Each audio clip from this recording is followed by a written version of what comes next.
nemadhamu madukwane vanenge vagere ipapo tine program yokupa irrigation. The president also assured the rural folk who lost their livestock due to the drought that government has a restocking program which has already started in some areas. Josephine Mugio, ZBC News, Matija Gutu. Now, the Minister of Women Affairs, Community, Small and Medium Enterprises Development, Comrade ZBC Sonyoni, has urged women in Zimbabwe to take advantage of the extension of the quota system beyond 2023 and actively participate in politics. Let's get more. In line with relevant international instruments relating to full political rights for women, the Constitution of Zimbabwe provides for the equal representation of women in parliament. The constitutional provision, which was set to expire in 2023, will be extended for another 10 years. Officiating at the World Corporate Social Responsibility and International CSR Women's Conference in Harare this Friday, the Minister of Women Affairs, Community, Small and Medium Enterprises Development, Comrade ZBC Sonyoni, called for women to utilize this opportunity. We must learn to fight it out there ourselves. Let us set teams to find out why are women not effectively participating in politics and address those issues so that by the end of the next quarter, we are all out there fighting politically alongside with men. United Nations Women Country Representative Delphine Serumaga urged the corporate sector to capacitate women in the production sector. We would like to see that the private sector invests in women, bringing several benefits, such as the risk reduction in supply chains. How do you also make them the logistics of that supply chain? A lot of times we just talk about, oh, let's connect the woman to a market. But who's driving it? Why can't a woman own a logistics chain and a whole warehouse and an industry? So where are those women that we can also bring on board and help them do so? Corporate Social Responsibility Network board member Ms. Marjorie Mtemerirwa said women have the potential to become key economic drivers if given equal opportunities with their male counterparts. From where we're coming from, I think we've done a lot. We still have to achieve lots, and these conferences or these workshops and these gatherings, they give us hope in the sense that we're talking about issues that we now need to tackle going forward. Although Zimbabwe has made strides towards achieving equal representation in politics, the participation of women in governance and politics is still low, standing at 31% against the 50% target by 2030. Festus Mgongolese, ZBC News, Harare. Shop owners and vendors operating at Kasimure Rural Service Center in Karoi have commended the First Lady Amai Auxilium Mnangagwa and the Environmental Management Agency, EMA, for taking this month's cleanup campaign to the rural areas. Let's get more in the following report.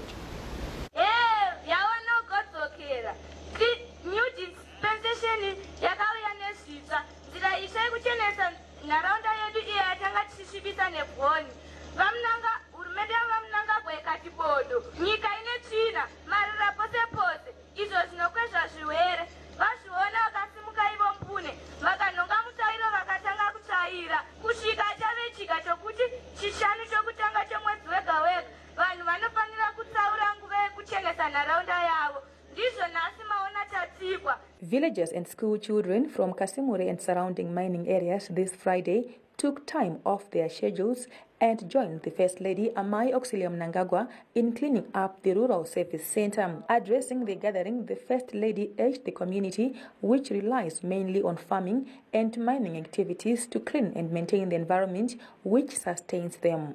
We are currently in the decade of action which requires practical solutions to challenges that we are facing. It is encouraging to note that a good number of you have come out to be part of the National Cleanup Program aimed at making a difference towards the initiation and maintenance of a clean environment. Shop owners and vendors operating at Kasimure Rural Service Center welcome the initiative by the First Lady and the Environmental Management Agency of moving the cleanup campaign from urban to rural areas. Ende nzvimbo yedu zvamunoona Kasimure inoratidza zindupo yakasarira but vakana chitsikwa namakuru kudai aiwa zvinhu zvatifadza chaizvo. Tinonzwa kuremekedzwa zvikuru nekuti tsika kwaita amai nhasi zuva ranhasi. Zvinotitaridzawo isusu kuti tive takashambidzika. Kana tadzidziswa kudai zvakatinakira kuti tozoti kana taita marara edu anoda kuchengetedzwa tomaisa pakanaka. Amai Mnangagwa also took a swipe at machete wielding gangs terrorizing various mining communities, calling for peace at all levels. Vakomana vedu vanochera, ndoda kutanga neye kuti ku-environment makomba iwa yamuri kuchera anti munoziva kuti ane ngozi zvawo. Munozviziva here vakomana? Saka kungoti tichida kuti tikurumidze kubata chatiri kuchera. Neimwe nguva tichazoda kuti ane pake paari kuchera ubva wafusira kuitira kuti pamere zvakare uswa nemiti. Handitika ndiri ikoko kune nyaya zvakare yatiri kunzwa yatekeshera yapisa yatirwadza yasana amai isusu kuti tinotakura mimba 9 months asi patazochema nemimba dzedu kana kwava kukazhana. Kuzokazhana kuya munhu wamakazha yakabuda mudumbu raamai. Dumbu raamai ivavo nderanguwo zvakare. Aiwa hatigarei pasi titaurirane. Amai Mnangagwa expressed sorrow at the high rate of child marriages in the area, calling on traditional leaders to safeguard the rights and well-being of children in their areas. Abigail Tembo, ZBC News, Kasimure, Karoi. From that story, moving on, government has assured electricity consumers of a further improvement in power supply across the country by the end of April as a result of the recent review in tariffs and improved power generation, like Mosafuli reports. After being accustomed to prolonged power cuts of around 16 hours a day, electricity consumers across the country are full of praise for the domestic power utility for improved power availability. According to government, the consumers have more reason to smile as government is putting in place measures to improve the supply. Addressing delegates at the Infrastructure Summit and Expo being held in Victoria Falls, Energy and Power Development Minister Advocate Fortune Chassis said the industry and domestic electricity consumers should expect a further improvement by end of April. I'm getting different complaints now. People are saying there's too much power. Seriously. Yes. Haven't you heard that? Do you agree that there's been an improvement? All things being equal, we expect even more improvement. Delegates attending the summit applauded government for efforts to improve power supply and called for enhanced efficiency and sound corporate governance at the domestic power utility. Advocate Chassis, who bemoaned the high level of vandalism to electricity infrastructure, said the recent decision by cabinet to approve 30-year minimum mandatory sentence for vandalism of ZESA equipment will safeguard the critical infrastructure. ZESA recently effected electricity tariff increase by 19.02% from 41 cents per kilowatt hour to 49 cents per kilowatt hour, attributing adjustments to upward movements in exchange rate and inflationary pressures. The new power tariffs are expected to improve the operations of the power utility. Lakmo Safulis, ZBC News, Victoria Falls. The Ministry of Women Affairs, Community, Small and Medium Enterprise Development says it is deepening its support towards rural economic development through the use of local resources as well as support from financiers. Let's get more in the following story from Kenya's. The journey to become a successful fish farmer for Peter Musinwa of Nyahuvu Farm in Makoni district started 7 years ago, but his project has witnessed accelerated growth after receiving financial support from OPEC Fund for International Development, OFID, being administered by the Ministry of Women Affairs, Community, Small and Medium Enterprises Development. Musinwa, who was allocated a farm in 2003, believes that fish farming pays more than popular ventures such as tobacco growing. Business rangu ndikutaridza kuti rinenge rakura zvachose pama 3 years ndinofanira kunge ndiri munhu anenge achiharvesta at least 20,000 tons zefish ndoda kuti ndidzitengese per month. Iye zvinoti nawo 24 tarisiro yedu ndeyekuti tiwatrene waziwe watange kunoitawo project watange kunoita maprojects eya kumba kwavo. Manicaland Provincial Officer Munyaradzi Rubaya says his ministry is still calling for applications for those who require funding under OFID to start such viable projects in rural communities.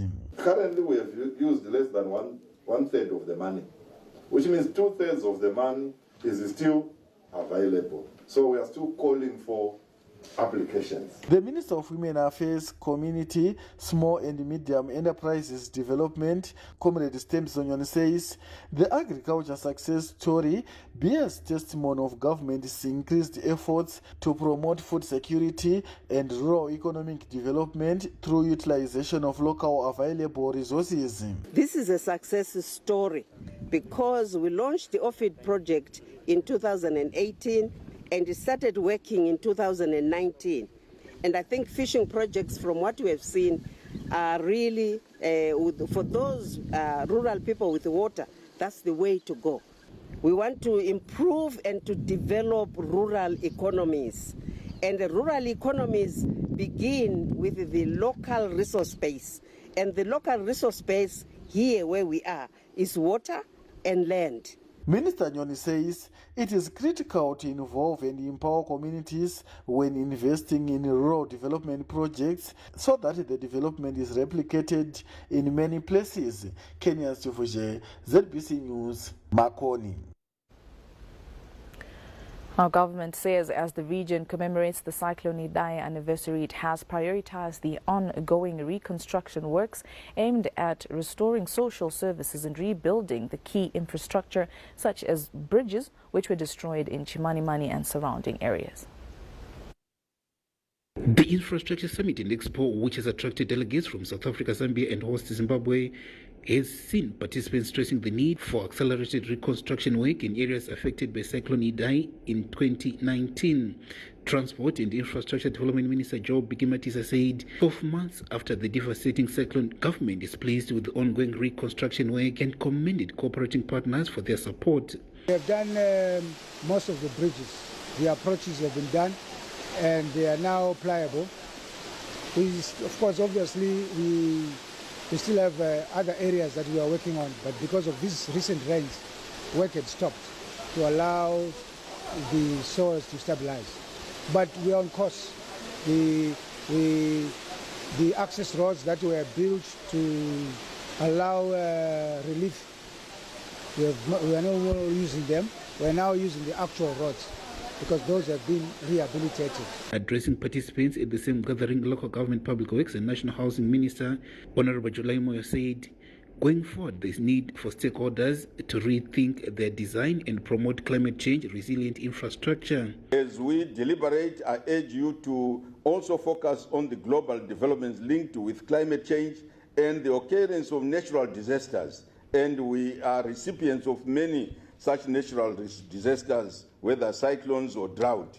Let us rethink the architecture of our built-up environment and consider ways of coming up with more resistance approaches. As part of the reconstruction work, government is working on constructing houses for affected villagers, building of new bridges, establishment of empowerment projects for the communities, and provision of psychosocial support. In March 2019, a cyclone Idai ripped through southern African countries, namely Zimbabwe, neighboring Mozambique and Malawi, killing more than 1,300 people. Alakmo Safulis, ZBC News, Victoria Falls. How Zimbabwean students in China have received an allowance from the government to assist them get by during this period when their day-to-day activities have been affected by the COVID-19 outbreak. Some parents and guardians of the students who held a meeting with the Deputy Chinese Ambassador to Zimbabwe, Mr. Zhao Baogang, on Monday at Girls High School in Harare, expressed concern that prices of food items and other basic essentials have shot up in the Asian country, making life difficult for most of the students. 3 Zimbabwean students, Leopold Chakanyuka, Tatenda Mzondiwa and Nicholas Mushayavanu, thanked the government of Zimbabwe for availing these allowances. Let's take a look. As one of the Zimbabweans currently here in Wuhan, we would like to thank and appreciate the Zimbabwean ambassador to China and his team for the assistance and the constant communication which we have been having with them. And most importantly today, we would like to thank President Mnangagwa and his government for the financial assistance which he has provided to the Zimbabwean community here in Wuhan. The first few weeks haven't been easy The city has been on lockdown, and as such, most Zimbabwean citizens have been left without access to banks and basic necessities. Our gratitude to the Zimbabwean government for standing with us through these trying times, and to thank them for the financial assistance they've given to us. We've been in China since the outbreak of the coronavirus, and since then until now, we have tried to help ourselves, we have tried to help each other in trying to stay as calm as possible. And we would like to thank our government for their words that have kept us all as calm as we can be.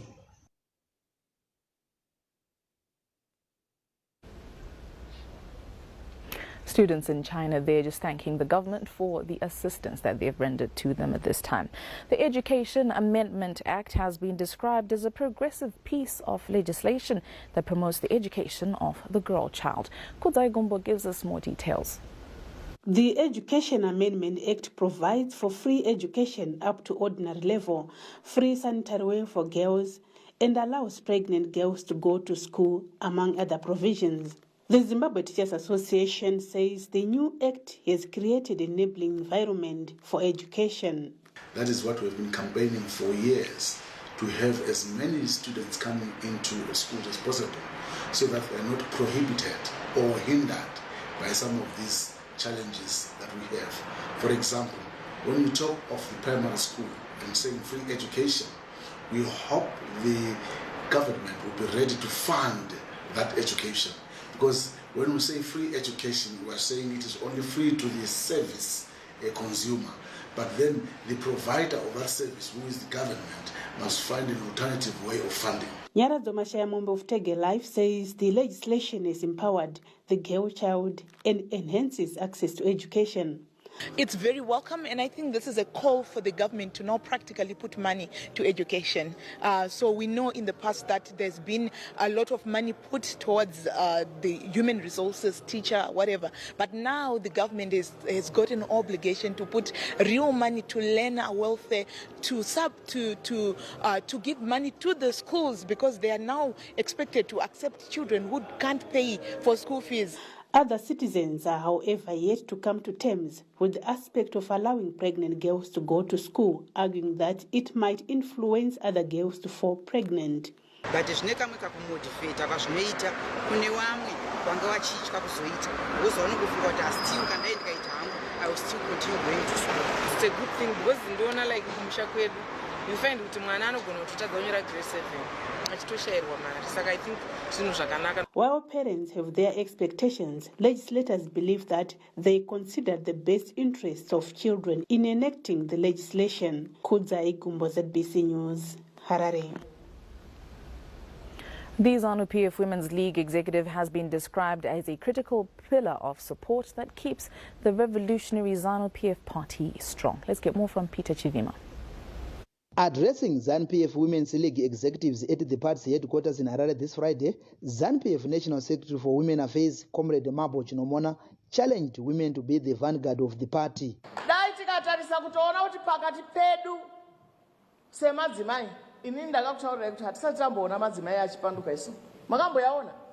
Ever since asanamboona madzimai achipanduka zvingave zvinoshamisa tiri kutarisira zvakare kuti nyangwe wechirume ngavawe vanotya ende toda kuwapa message yekuti uko kana kuri kuno kumadzimai please leave us alone ngavatiregere hatisi kuda kunzwa information dzimwe dzatinongonzwa mumasocial media vamwe vanokomenda zvisiri izvo zvekuda kunokuoresa mwoyo yedu isusu ayo handizvo. Saka kana takasarudza ZANU-PF nekwatakabva nayo ichititaurira kuti kune wing inonzi yemadzimai, mune kodzero yekutaura zvamunoda, mune kodzero yekutungamirirana muchiita zvekusimudza nyika. Comrade Chinomona also called on provincial women chairpersons to mobilize women in their provinces so that they bring project proposals for consideration. The Secretary for Administration in the Women's League, who is also the Minister of Information, Publicity and Broadcasting Services, Senator Monica Mchangwa, encouraged women to continue supporting and mobilizing each other for the good of the party. We as Women's League, we have been given a mandate, a very important organ of the party. We have given a mandate to go out there, mobilize our people, unify them, make sure that there's peace, talk to everyone. Even our president is talking to everybody. He is the first president of this country to come up with a dialogue, the Pollard. It's a platform where even those in opposition have been allowed to come on board so that they speak out, they say what their challenges are, they say their ideas so that we move together as a Zimbabwe and come up with a Zimbabwe which we all want.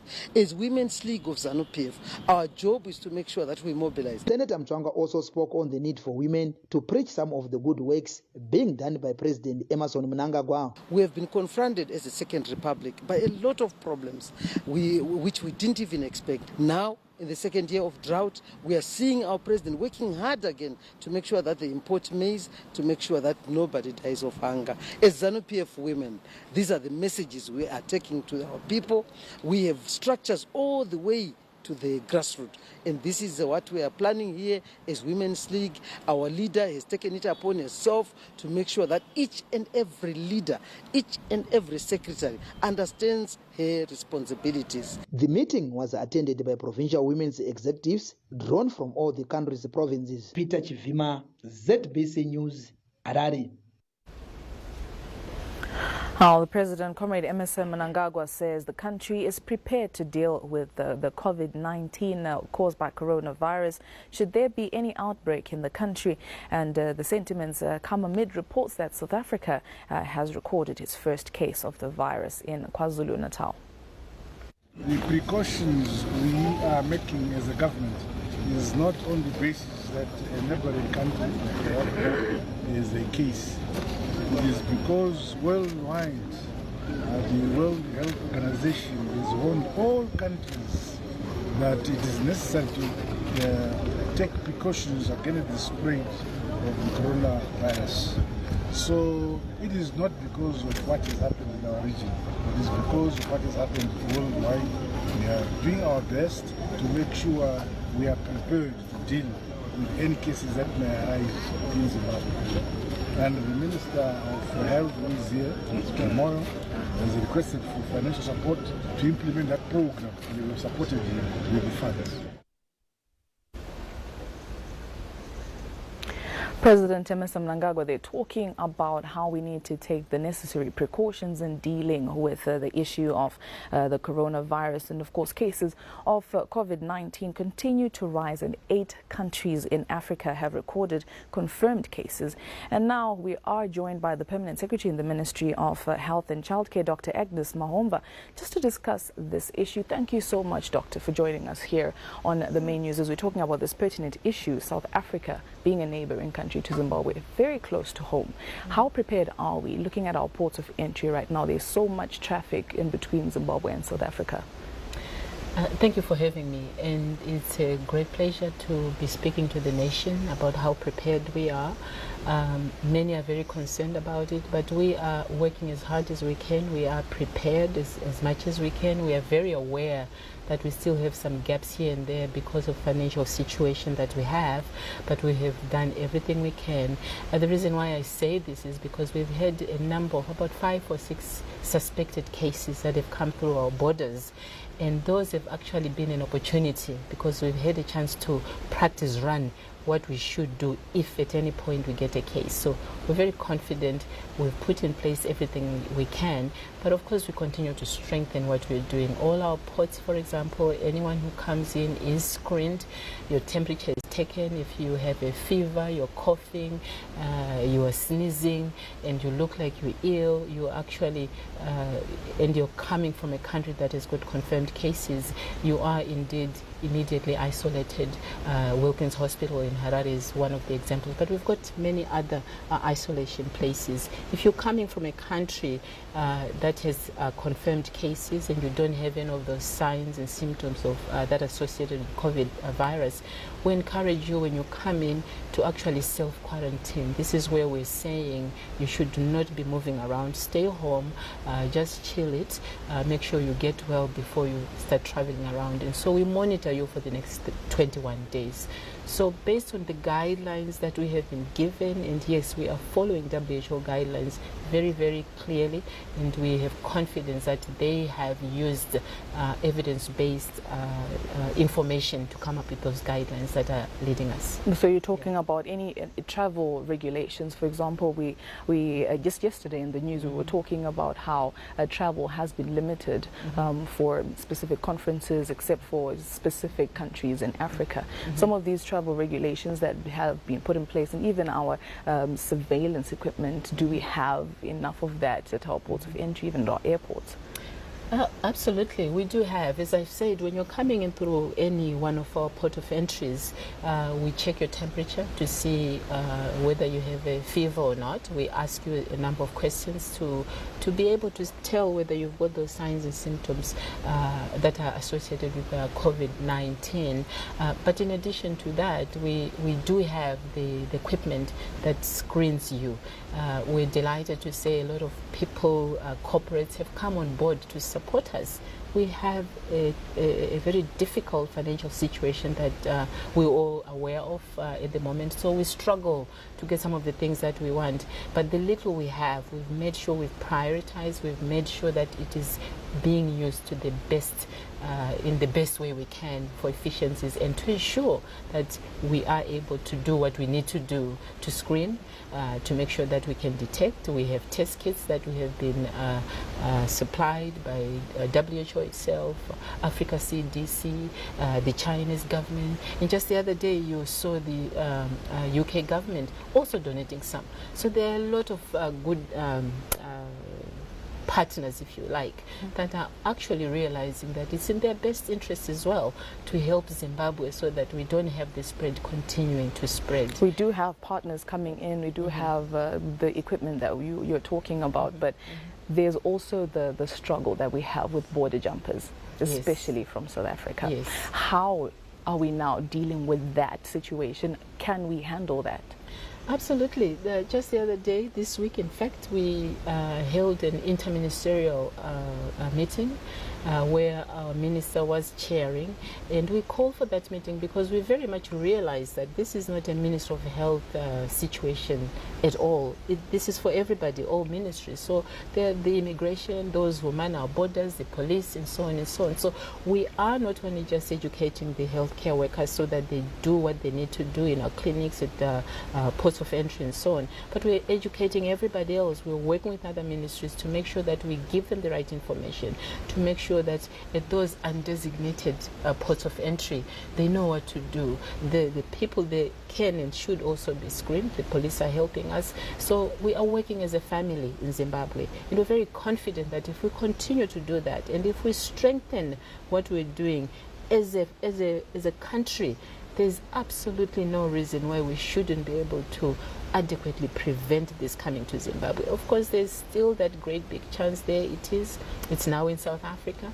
There's a chance that it will come up here. If it does, and if for any reason we confirm a case, we have put everything in place. Wilkins, for example, is our center of excellence for isolation. All the other isolation places from the provinces, the districts, we have called them in numbers, groups, to train them, to see how it is supposed to be done. We are very, very proud of that unit. We have worked with other collaborators. The WHO has continued to be on our side to ensure that the things that we're doing are evidence-based, that they are effective, that everybody knows what to do. So we're very confident we can do, but I want to still emphasize that we're also very aware that we do have gaps, we do have challenges, and that we still have to do quite a lot. So, for example, we're busy mobilizing resources. We put in our national plan for response to COVID, but that plan has got to be funded. We have a certain amount that we have. Other part players have come in to support us with buying test kits and so on and so on, but we still have a gap. And we're working flat out to make sure that it is covered so that if we do have a case, we will be able to manage. But I'm happy to tell the population that as I'm speaking now, with so many that have come through our borders, we do not have any COVID-19 cases confirmed. We've screened, we have tested in our laboratories about 6 or so cases. They have come back negative. And then that brings me to this question. So many people are saying that black people are not affected by the coronavirus. Apparently we have not really heard any cases of a black person being affected by the virus, and the one person that may have had it was pretty much completely healed of it. How far true is that? Because this could also lead to then us employing some behavior that would still lead us to then not dealing with this virus effectively enough, thinking that black people are not able to contract this. Well, I would like to say that's perhaps one of those myths that is out there, because there's no science to it yet. If there is, we'll soon find out. Just like we're having all our scientists working flat out to try and figure out whether they can come up with a vaccine, whether they can come up with special medicines for this. Somebody out there is probably also looking into this. That's where there is a question already. But I want to say, let's not dwell on that. Let's really look at what is it that we need to do as Zimbabwe to prevent, to make sure that our population is good? What is it that we need to do to educate ourselves? What is it that you as an individual in the population out there need to do? We are saying, please have good hygiene, wash your hands, soap and water. Make sure that when you cough, sneeze, cover your mouth and nose and not to touch your face. Make sure that when you sneeze, you can also use a tissue. All those things really, and maybe at the end of the day, we might not have any cases in the black population. I would like to say it would be good if that's the case, because we've done everything we should be doing, and not to dwell on hoping that because you're black, you won't get it. I want to say to the public, please just wash your hands, pay attention to your hygiene, make sure if you're coughing, sneezing, cover with your elbow or a tissue, and ensure that at every moment you can wash your hands with soap and water. Believe you me, we don't have billions, millions, but with the little that we have, if we follow the WHO guidelines, simple measures like that, we will really go a long way and dry. Prevention is the mother of all cure. Well, we need to do that. Indeed. Well, our time is running out, but thank you so much, Doctor, for just talking to us and clearing the air there, talking about some of the myths as well that are surrounding the coronavirus and conspiracy theories. But she's talking about taking precautionary measures as we are dealing with this case of the coronavirus. The Ministry of Health and Childcare, Dr. Agnes Mahomba, she's the permanent secretary. She was just joining us here in studio. Thank you so much, Doctor. You're more than welcome. Anytime. And now just moving on, still on that note, the impact of the coronavirus outbreak on the Chinese economy has negatively affected the country's tourism industry, with the volume of visitors said to have decreased significantly due to the restricted traveling since the outbreak. The country's tourism industry has a significant number of Chinese tourists coming to Zimbabwe every year. And as the Zimbabwe Tourism Authority Chief Executive Officer, Mr. Givmo Chidzidzi, explains, it is one of the areas projected to be most affected until the virus is contained or eradicated. We have seen now some decline in traffic is demonstrated by a reduction in flight frequencies. I'm sure you have heard globally a lot of airlines are reducing their flight frequencies due to low load factors and due to the caution. So Zimbabwe is not an exception. Obviously, we have also seen a few cancellations that have happened of traffic that was going to come. And then we are also noticing a trend of either cancellation or postponement of travels that are projected into the future. And we have some activities that have had to be shelved. It is no secret that the world's biggest travel show, the ITB, or the International Tourism Board, had to be cancelled because of the coronavirus. So the tourism industry has not been spared, and it's not being spared by this scourge.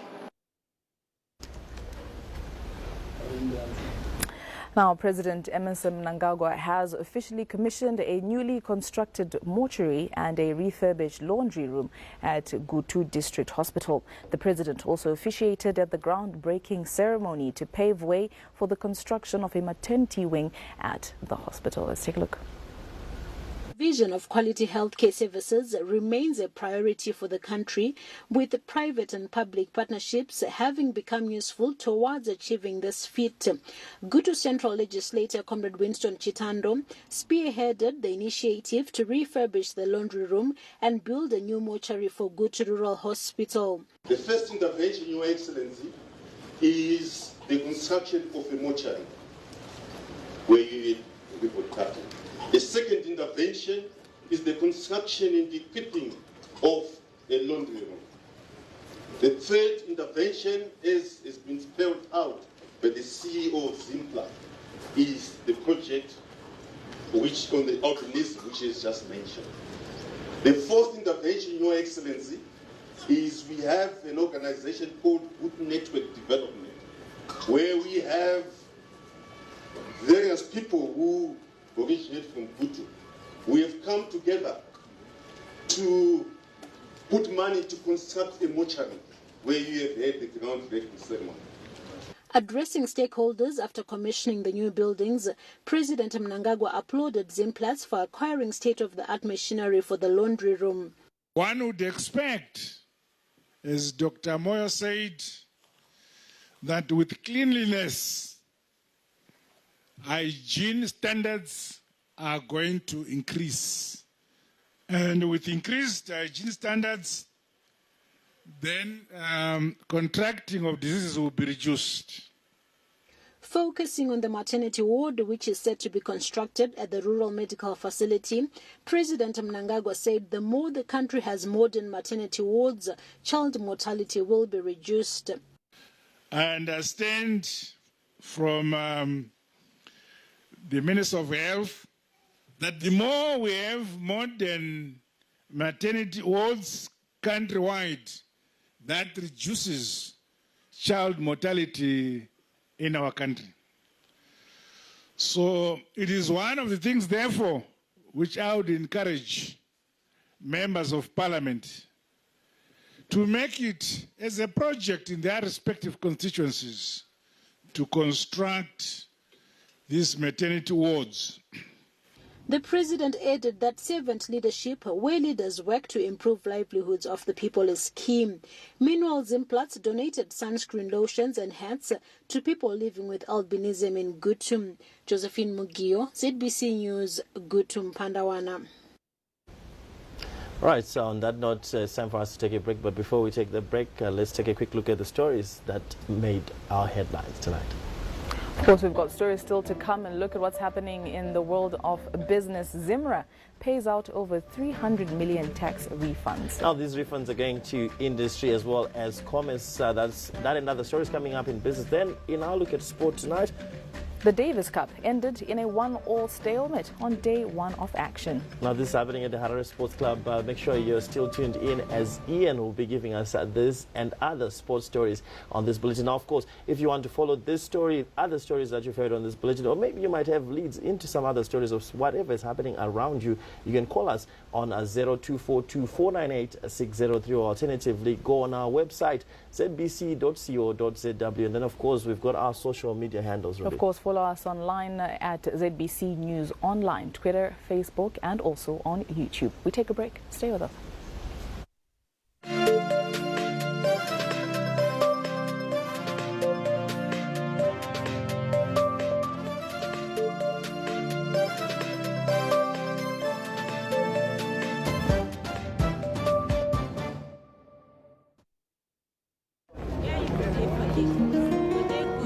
born in Africa. Africa was born in me. My language is my identity. The drumbeat, sound of my freedom.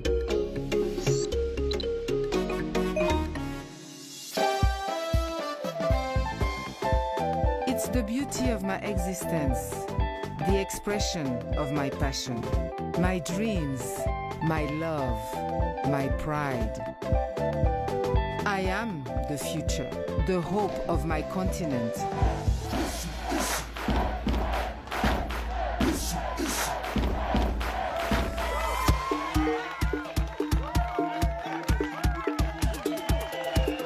I am uniquely and wonderfully African.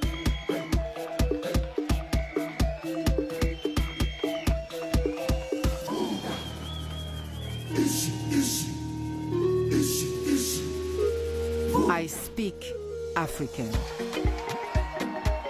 Sasai gives you the freedom to truly express yourself with Translate. Find your mother language on the app and let's celebrate the beauty of the African tongue.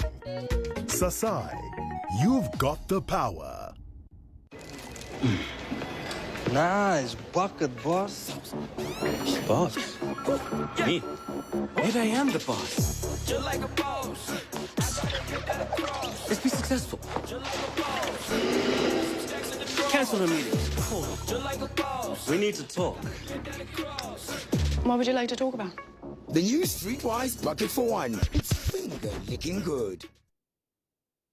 If you're confused about healthcare, it's easier to put your trust in us, where every contribution is secure and you can be sure that your membership card will be accepted. So relax, you're in safe hands with us. With access to world-class medical providers, little to no shortfalls, and free iGo membership for all our seamless members. Join us today. Together, we make a difference. Hi guys, and welcome to a brand new season. I am Mona K, and you know what it is when I'm up in the building. I am here to tell you everything. Maybe it's Maybelline or Maybelline, or it's all just make believe. From a book, I'ma take a leaf. For the heart, I'll become a thief. I want Dubai,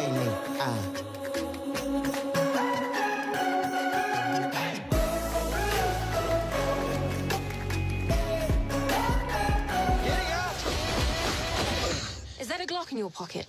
No, What? it's 2 blocks. I'm a ching. Hey, I'm a ching. I'm a ching. I'm a ching. Darling, away.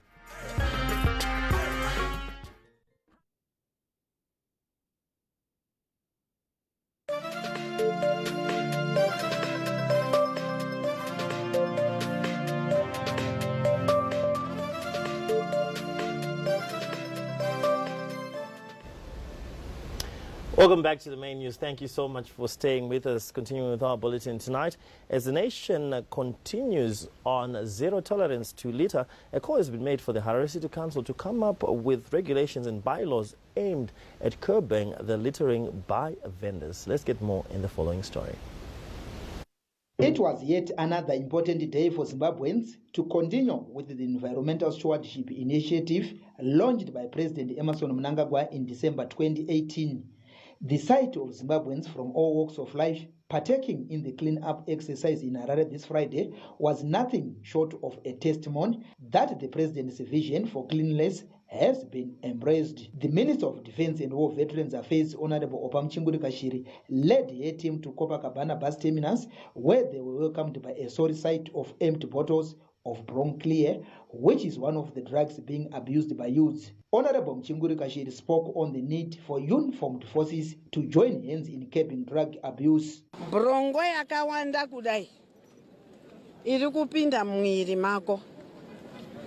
Chii chinonga chichiitika kuti usvike pakutora brongo. Comrade Mchinguri Kashiri also took a swipe on the Harare City Council authorities for failing to effectively enforce laws aimed at making Harare clean. Also not to be outdone in the clean-up exercise were ZANU-PF staff members who cleaned around the party headquarters. Leading the campaign, ZANU-PF National Secretary for Women Affairs, Comrade Mabo Chinomona, said the party will continue rallying behind the president's Clean Up initiative. Whatever our head of state says, we have got to follow. Like this one, he set the first Friday of each month to do the cleaning of every place we think is not clean. The Zimbabwe Broadcasting Corporation took the exercise to Lake Chiwero, while the National Social Security Authority partnered Harare Central Hospital staff to clean the environment amid commitment towards ensuring a clean and healthy environment. We have come here taking heed of the call from the president that we need to have clean-up campaigns which are meant to clean up our country. We are here with our group of partners and we've been cleaning up. You'll be amazed the number of bags of litter that we managed to get from this place. When people come for recreational purposes, they throw bottles, they throw all sorts of rubbish into the water, and that actually exacerbates water pollution. The Clean Up exercise is aimed at promoting cleanliness and environmental stewardship among citizens. Peter Chivima, ZBC News, Harare. Well, it is many thanks to Peter with that story. And from that, we cross over to Montrose Studios in Bulawayo, where Marilyn is on standby with news from that side. It's over to you, Marilyn. All yours. Good evening and thank you, Rumbi. Now, communities in the country's resorts have been challenged to play a leading role by forming waste management committees and anti-litter monitors. Let's get the details from the following report. In a speech read on his behalf by the Minister of State in his office, Honorable Davis Marapiri, Vice President Comrade Kembo Mohati said the National Cleanup Program should go beyond the use of a broom, but also to become a culture.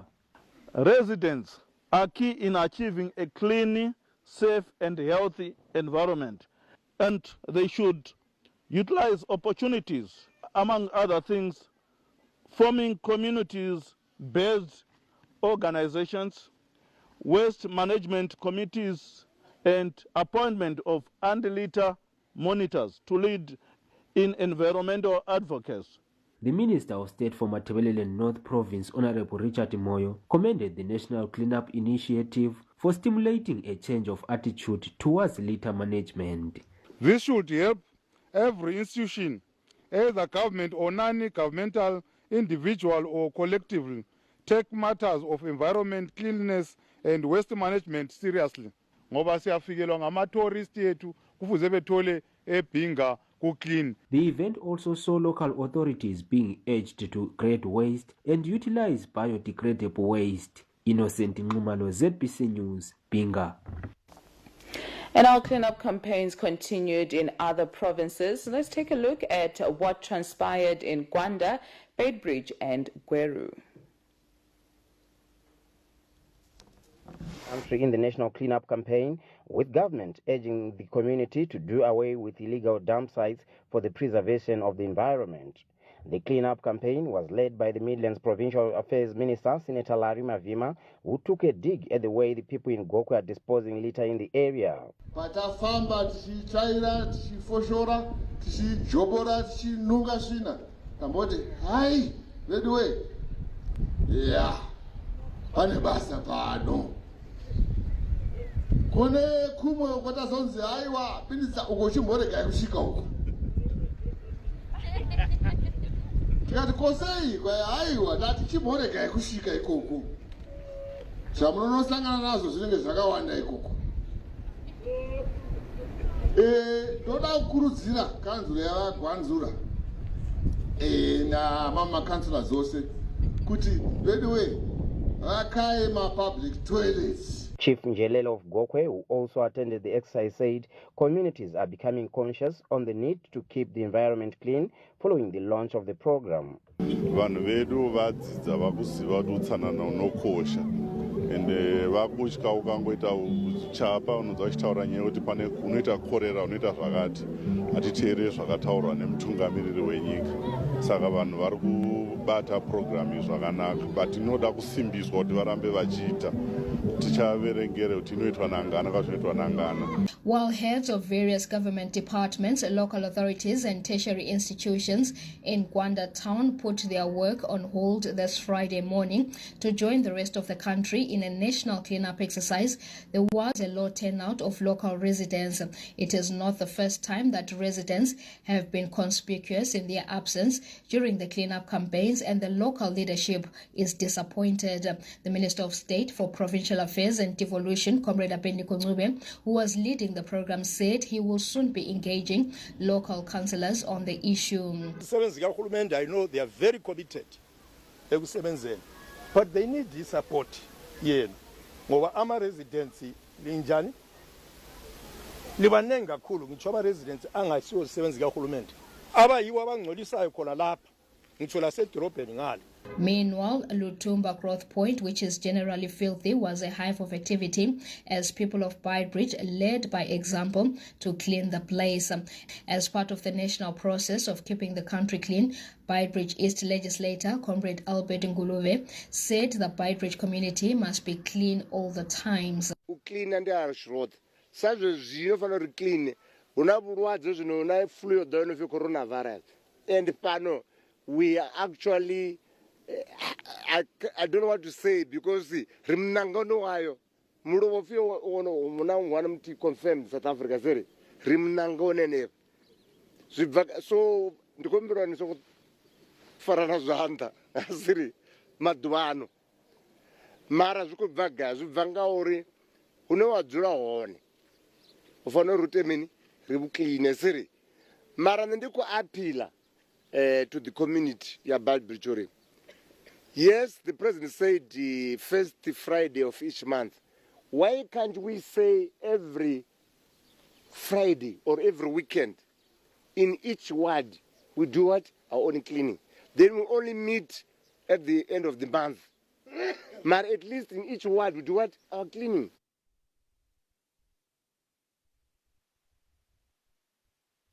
And our government says it will move with speed to ensure the completion of homes built to resettle victims of floods in Cholocho. The extent to which floods have wrecked people's lives across the country is best depicted in this structure in Cholocho. This is one home of some victims who suffered from the 2017 floods, and up until today they are still waiting for their accommodation, which government sought to provide through building houses for the victims. Up to today, the authorities are not happy, and they are saying 61 more houses need to be built, and there are 15 very desperate families who are living in conditions like this. The government has committed itself to the speedy completion of houses built for flood victims in Cholocho. The authorities are not happy with some of the structures in which victims of the 2017 Cholocho floods are still living in. One such victim is Gogo Gertrude Sivelo, whose house is still unoccupied even after completion. On his visit to the area, the Minister of State for Presidential Affairs responsible for monitoring government projects, Dr. Joram Kumbo, called on all officials involved in the project to move with speed and told the villagers that the houses will be completed as early as possible. Abadala bafuna ukuthi hayihulumende nxa sikubonga siyacela lathi ukuthi abanye bethu bafuna izindlu lokupangisa okakhulu omama ngibona omama abanye hayi ogogo abasekhulile kakhulu ukuthi hayi ngizwe sengizusi usizi kakhulu. The tour was also part of the assessment of progress of the 100 days program. In its fifth cycle, the initiative is tasked to ensure the completion of the houses on time, provide schools, clinics and roads in the new resettlement areas. The ultimate aim is that houses like this one will be what the people who suffered losses during those floods will end up living in. That dream is not far from being realized, as up to now it is only a target of about 61 that will see this whole area receiving such shelter. Mhlamuli Ncube, ZBC News, Cholocho. And now a 40-year-old National Railways of Zimbabwe employee has been mauled to death by a lion near Kennedy 1 railway siding in Hwange.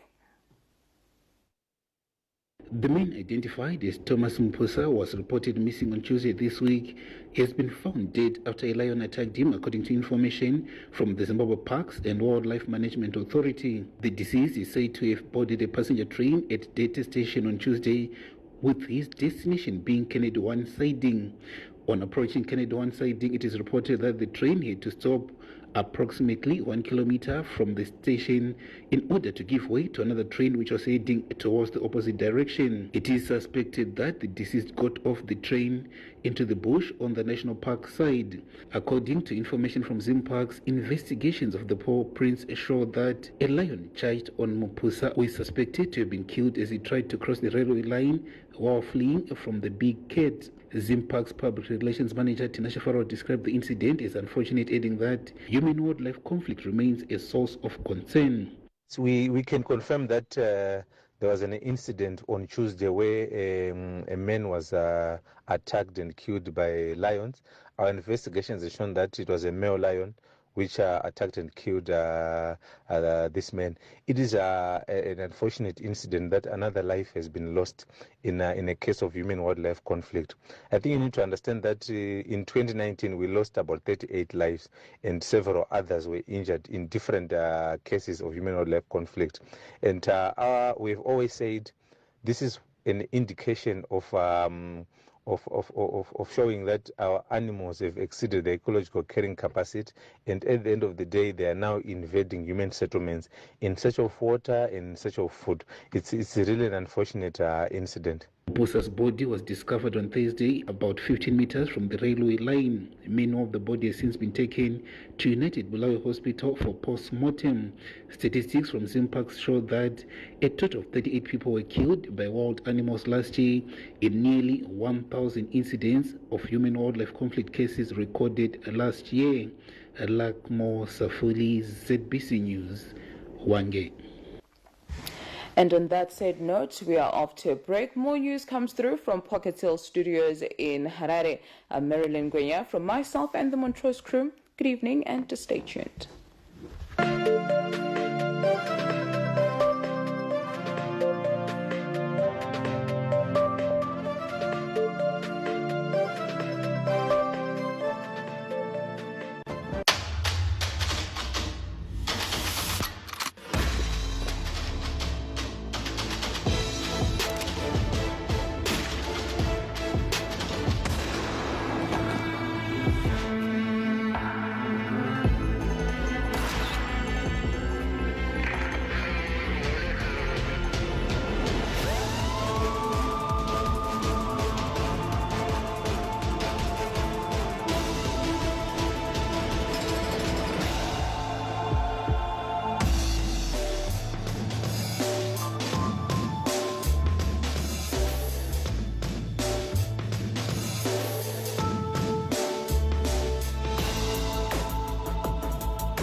And welcome to a brand new season. I am Mona K, and you know what it is when I'm up in the building. I am here to tell you everything. Maybe it's Maybelline or Maybelline, or it's all just make believe. From a book, I'ma take a leaf. For the heart, I'll become a thief. I want to buy me.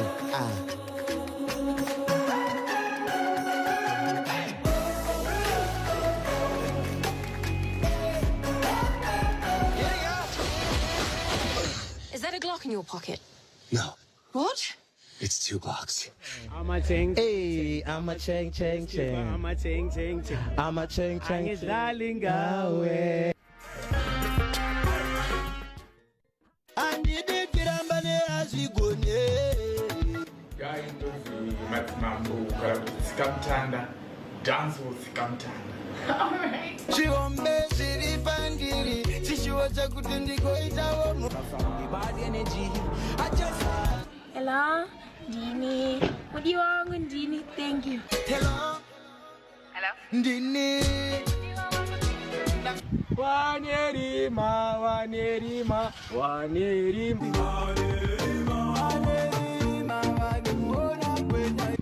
Mawinya, Toktonya. And the Kirambane as we go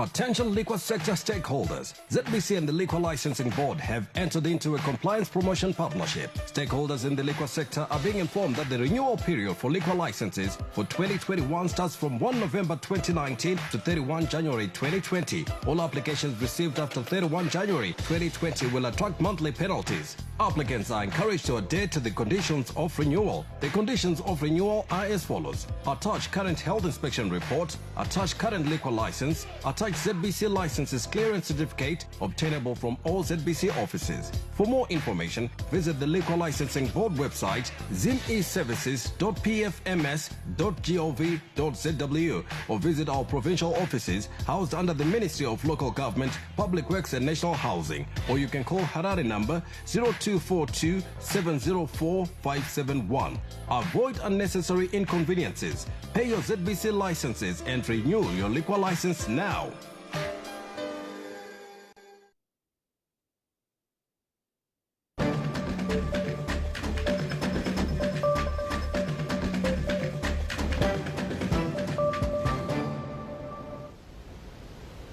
Welcome back to the main news. Thanking you for staying with us. And if you're just joining us, this is our look at business news tonight. And we start off with our first story where the Zimbabwe Revenue Authority, ZIMRA, is focusing on clearing a tax backlog after paying out more than 300 million Zimbabwean dollars in value-added tax refunds to industry and commerce since January this year.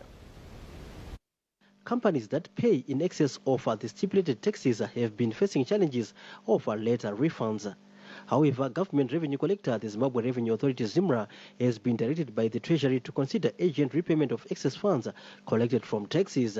According to data from ZIMRA, over 300 million Zimbabwe dollars in tax refunds have therefore been paid out. Tax Matrix Managing Director, Mr. Marvelous Tapera, said the tax refunds will solve the burden of companies in terms of waiting for some time before getting their excess funds. The Commissioner needs to do more, especially in terms of clearing those refunds.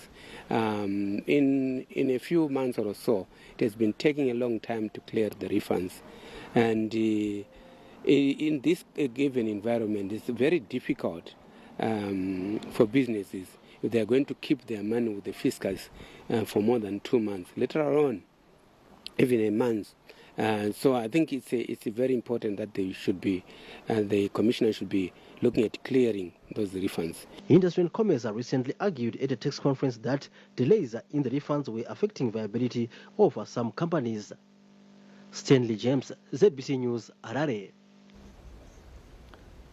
Moving on to the look into business news, their parliamentarians today were enlightened with the full provisions of the Public Procurement and Disposal of Public Asset Workshop organized by the Procurement Regulatory Authority of Zimbabwe, PRAZ. Davison Wandira gives us that one.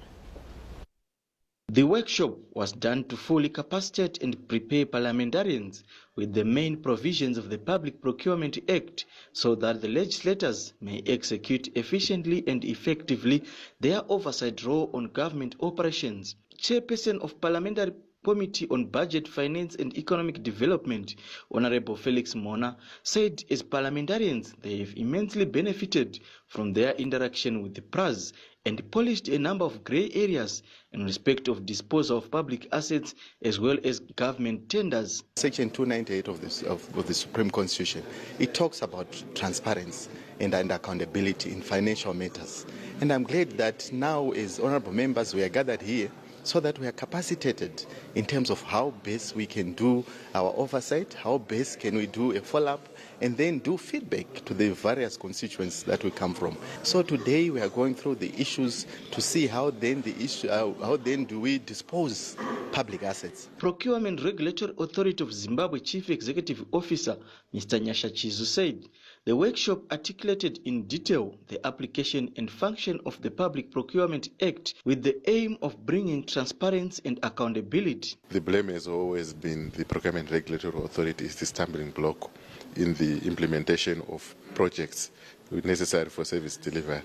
So this meeting is necessary with the parliamentarians, where we are giving them information with respect to the organization of public procurement and what is the expectations of procuring entities in implementing their projects.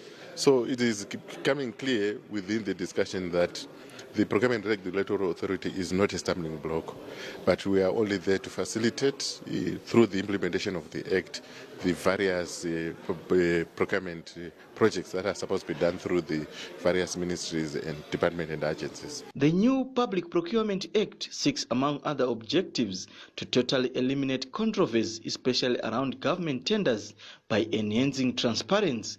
Tepson Mandira, ZBC News, Harare. Now, as we continue with our look at business, as always, today, of course, being a Friday, was the last day of trading on the stock market this week. And today ended on a mixed note, as investors didn't go for the traditional counters per se, but just a mixed reaction, just going for the viable counters that will make them have profits. Let's get more from Stanley James in our stock market report. It was a mixed set of trading for most of the listed counters on the market as investors continue to make decisions on the best counters. There were more movers in a trading that was characterized by subdued overall volumes. Most of the blue chip counters traded on a downward trend ahead of the full-year financials released by most listed companies. The three key regional and global indices ended on an upward trend, reflecting renewed investors' interest.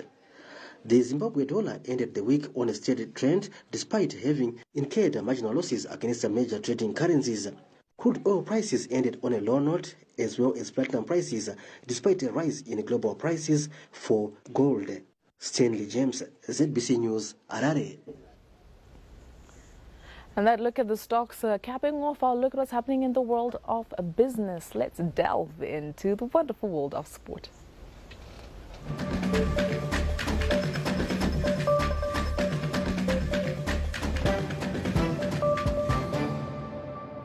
Of course, in the wonderful world of sport tonight, Ian is taking a break, so Ruben and I are your Ians for tonight. Now, we start off with our look at tennis. So the Davis Cup encounter beating Zimbabwe and Syria ended in a stalemate. Let's get more in our first sport report tonight.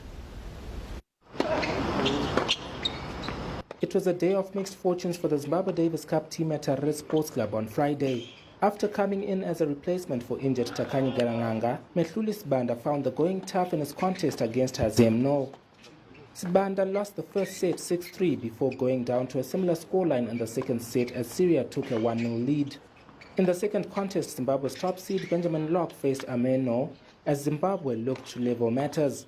Locke needed 41 minutes to claim the first set 6-3 before taking just over half an hour to clinch the second set 6-3 and win the match in straight sets.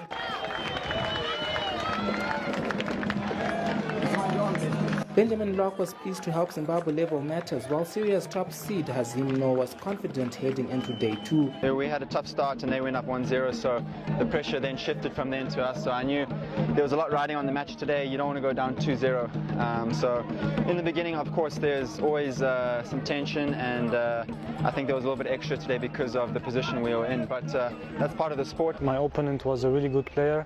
I think he's around 800 ATP, so with this level you have just to stay solid and don't make mistakes. Action will resume on Saturday with the Harare Sports Club hosting the reverse singles as well as the doubles and counter, which will feature the Locke brothers. Francis Namtsamba, ZBC News, Harare. From that tennis action to the composition of the 2020 Premier Soccer League, which continues to be shrouded in uncertainty after Herentel's appeal hearing slated for Thursday was postponed to the 12th of this month. Let's get more from Francis. The matter involving Herentel's FC continues to derail PSL plans, with the students' appeal hearing, which was slated for Thursday, postponed to 12 March. Ziva Communications manager Xolisani Gwesela said a change in the first respondent from the PSL disciplinary committee to being the Premier Soccer League stimulated a shift in dates in order for the PSL to be accorded the opportunity of adequately filing their heads of arguments. Herentals were docked of 3 points in a judgment which, if upheld, will result in the students being relegated from the top flight. Apart from being docked 3 points, Herentals were slapped with a $300,000 fine over allegations of match fixing in their Premier Soccer League encounter against Black Rhinos. With the appeal hearing rescheduled for the second time on Thursday, the football fraternity will have to wait further in order to know the fate of Herentals. If Herentals' appeal is unsuccessful, Chapungu will be set to bounce back in the top flight after ending a place below the Students. Francis Nyamtsamba, ZBC News, Harare. That story on the PSL. Wrapping up our look at sport tonight, and it's time for us to find out the way of the weather courtesy of the Met Department.